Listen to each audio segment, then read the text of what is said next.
మహారాష్ట్ర ఎన్నికల్లో ఎన్డీఏ కూటమి భారీ విజయాన్ని సాధించింది. అయితే మహారాష్ట్రలో ఎన్డీఏ కూటమి విజయం సాధించడం వెనుక ట్రెండ్ సెట్టర్‌గా నిలిచింది పవన్ కళ్యాణ్ అని జాతీయ స్థాయిలో పెద్ద ఎత్తున రచ్చ జరుగుతుంది. ఆంధ్రప్రదేశ్ డిప్యూటీ సీఎం పవన్ కళ్యాణ్ మహారాష్ట్ర ఎన్నికలలో బీజేపీ కూటమి అభ్యర్థుల తరపున పలు ప్రాంతాలలో ఎన్నికల ప్రచారం చేశారు.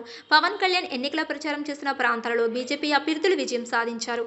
ఇక ఇదే విషయాన్ని ఎన్నికలలో బీజేపీ తరపున ఎన్నికల బరిలోకి దిగి విజయం సాధించిన సోలాపూర్ అభ్యర్థి దేవేంద్ర రాజేష్ స్వయంగా తెలిపారు. తన విజయానికి పవన్ కళ్యాణ్ ప్రచారమే కారణమని ఆయన బల్లగుద్ది మరీ చెప్పారు.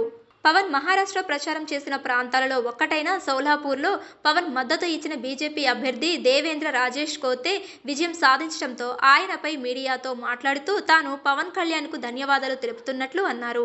పవన్ కళ్యాణ్ వల్లే తాను ఎన్నికలలో గెలిచానని, పవన్ కళ్యాణ్ ప్రభావం మహారాష్ట్రలో కూడా చాలా ఉందని ఆయన పేర్కొన్నారు. సోలాపూర్లో పవన్ కళ్యాణ్ చేసిన ర్యాలీ తమకు చాలా హెల్ప్ అయిందని, 2 గంటలు పవన్ కళ్యాణ్ చేసిన రోడ్డు షోకు భారీగా జనాలు వచ్చి సపోర్ట్ చేశారని ఆయన పేర్కొన్నారు.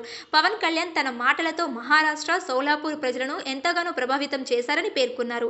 ఇక సోలాపూర్ బీజేపీ ఎమ్మెల్యే చేసిన వ్యాఖ్యలు ప్రస్తుతం సోషల్ మీడియాలో తెగ వైరల్ అవుతున్నాయి.